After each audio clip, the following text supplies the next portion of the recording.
These old pipes really are clogged. You know what I could use? Some drain cleaner. Do I have any? What are you doing? Well, I'm starting my new book. So what?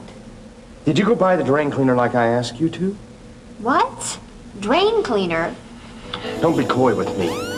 I asked you several times to go buy me drain cleaner. Now, did you do it? Fine. I'll go to the store and get your goddamn drain cleaner. Someone in town can unclog your problem. Do you have anything that would clear a badly clogged drain? You know, a drain cleaner? This'll do the job. Great. What do you want? I'm busy. Come on, Don. Here's the drain cleaner you requested. Jeez. Yeah. Thanks.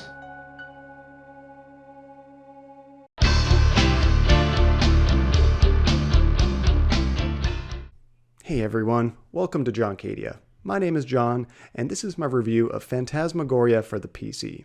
This game has long been a guilty pleasure of mine, and I hope you enjoyed this review. Without further ado, let's get to it.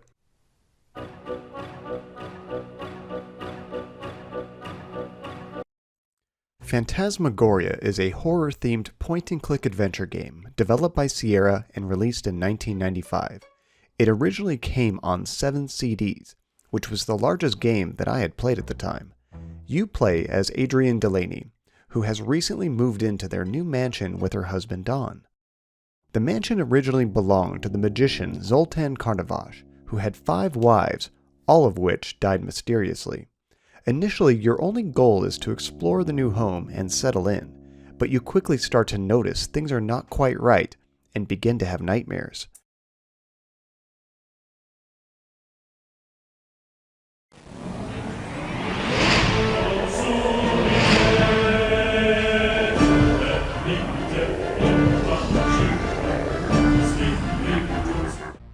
Much of the town believes that mansion to be haunted, and they are more than happy to let you know you've moved into an accursed abode. Karnavash estate. So you're the ones who moved there. Now wait, why does everybody look so shocked when I tell them I bought that place? What's wrong with it? The story follows a familiar, mysterious haunted mansion tale. As you explore the house, you will find mysterious notes and clues as to what happened in the past, and through your sleuthing and curiosity, you unleash something evil that must be stopped before it is too late.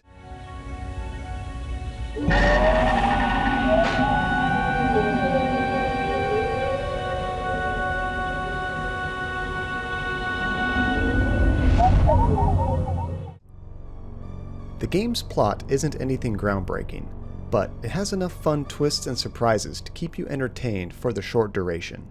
Upon release, it drew controversy over the graphic violence and strong sexual content, so be forewarned.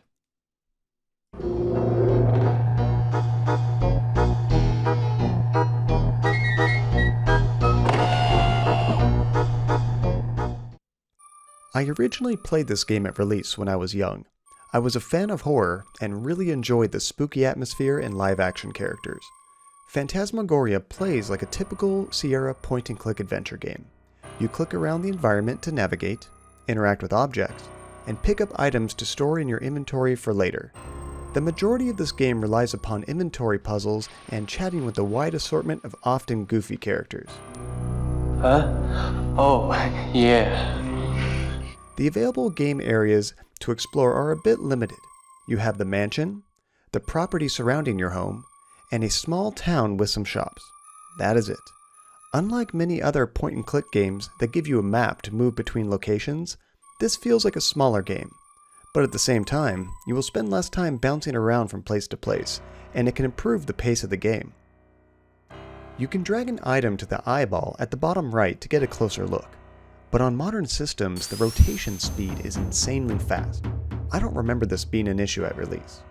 There is no way to highlight items that you can interact with on the screen, but generally it is easy enough to spot what you can pick up. Really small items will show a glimmer to get your attention. As far as point-and-click adventure games are concerned, I believe this to be one of the easier releases. Even though it originally came out on 7 discs, because of the FMV data taking up so much of the space, you will progress the chapters fairly quickly. In the event that you do get stuck, there's a friendly skull at the bottom left that will help you along the way. The Hint Keeper, as he calls himself, will give you clues as to what you should do next. I am the official hint keeper. I watch your every move. Ask me for a hint if you are hopelessly stuck, but use me sparingly. Too many hints can spoil the game. The first time you talk to him, he will give you a vague suggestion to push you in the right direction. You can keep clicking on him for more specifics until he flat out tells you what to do. The acting is cheesy and fun, with some really over-the-top characters that you can't help but laugh at. But it can swing between funny and creepy very quickly. As the game progresses, things get darker and darker. There is some graphic violence with some great practical effects, which is still pretty effective today and not for the faint of heart. I am very nostalgic and biased towards this game, and I think I really enjoyed it back in the day partly due to the easier difficulty when I was young. But if I had to critique the gameplay, I kind of wish it had some trickier logic puzzles included. Progressing through the game simply requires using the right items at the right time and exhausting dialogue options to move the story along. You generally cannot die in this game, unlike many Sierra adventure games. Ow! Until the very end, which involves an intense chase sequence, which nicely changes up the pace of the game. There are also a number of optional scenes throughout the game that can be very easy to miss, and it is good to explore all of the areas each chapter, especially the fortune teller and painting in the mansion, which change with every new day in the game.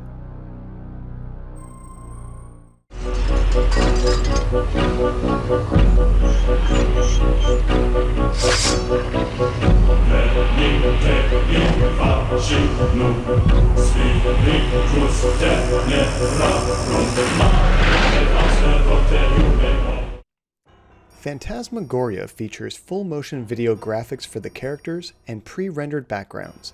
The FMV trend was nearing the end as this game was being released, and in my opinion, Phantasmagoria handles it better than most. For the year it came out, it was a fairly high-budget game, and the presentation was well done. By default, all of the video settings are set very low, but you can increase the size as well as remove the interlace effect in the video. After changing the settings, the video can look a bit grainy, but it is serviceable, especially when taking into account the release date.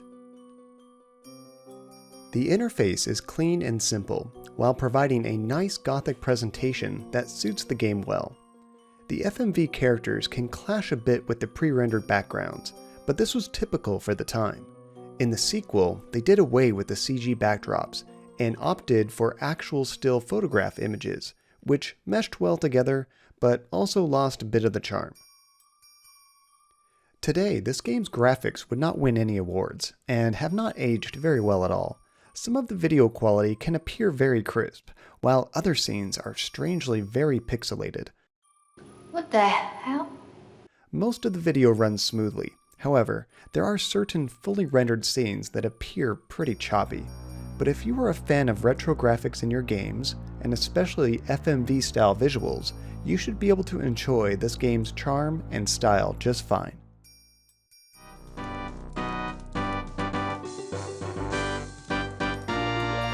What's that music? The audio in Phantasmagoria is suitably creepy and high quality. The entire game is voiced with FMV acting, and it generally sounds well produced.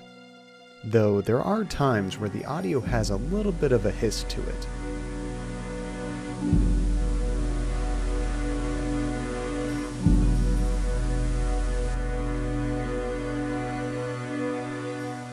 As you explore the mansion and surrounding areas, you will hear a mixture of ambient noises and MIDI soundtrack.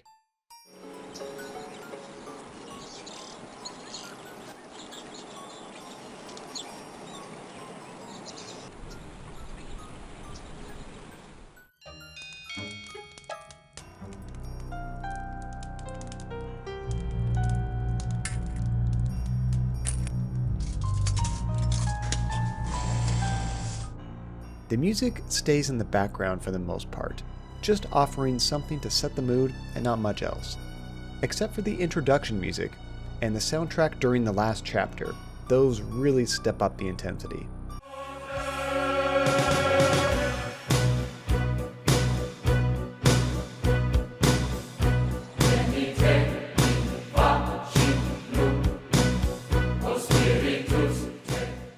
I've always been particularly fond of the menu music full choir track.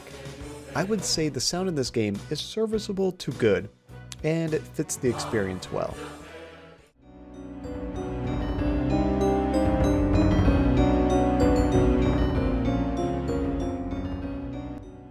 Would I recommend that you play this game? While I am biased towards this game from nostalgia, I can understand that it is not a great game by any means. It is a bit simple in the puzzle and difficulty department. You will probably beat it fairly quickly, and it heavily features FMV, which you either love or you hate. It is also a horror game, and while not what I would consider very scary, it does feature some gruesome scenes that are not for everyone. So my recommendation is this: if you enjoy retro point-and-click adventure games, B-movie style FMV acting, horror-themed experiences, and a simple game that can be completed relatively quickly, it is definitely worth a playthrough. It can be found fairly cheap digitally, and the Steam version that I used for this review worked well enough on my Windows 10 computer. By contrast, I understand this game is not for everyone. If you are not a fan of cheesy live-action cutscenes, potentially shocking and grotesque imagery, or you are looking for a serious and deep adventure game that will last a long while, you may want to pass on this one. I bet you do. Well, that concludes my review for Phantasmagoria.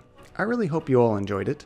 If you did, I would really appreciate it if you gave the video a like and maybe even subscribe to the channel. Also, if you could leave me a comment, let me know what you think, or maybe your own experiences about the game. That would be great. You can also find me streaming on Twitch, where I stream games like this and pretty much anything else I find interesting. So, with that said, thank you all again for watching, and I'll see you next time. And I really hope enjoy you. See, this game has been a long. Well, that concludes. And yeah, it'd be cool to see you there. Nope. I would really appreciate it if you gave. Also, if you can leave me. No.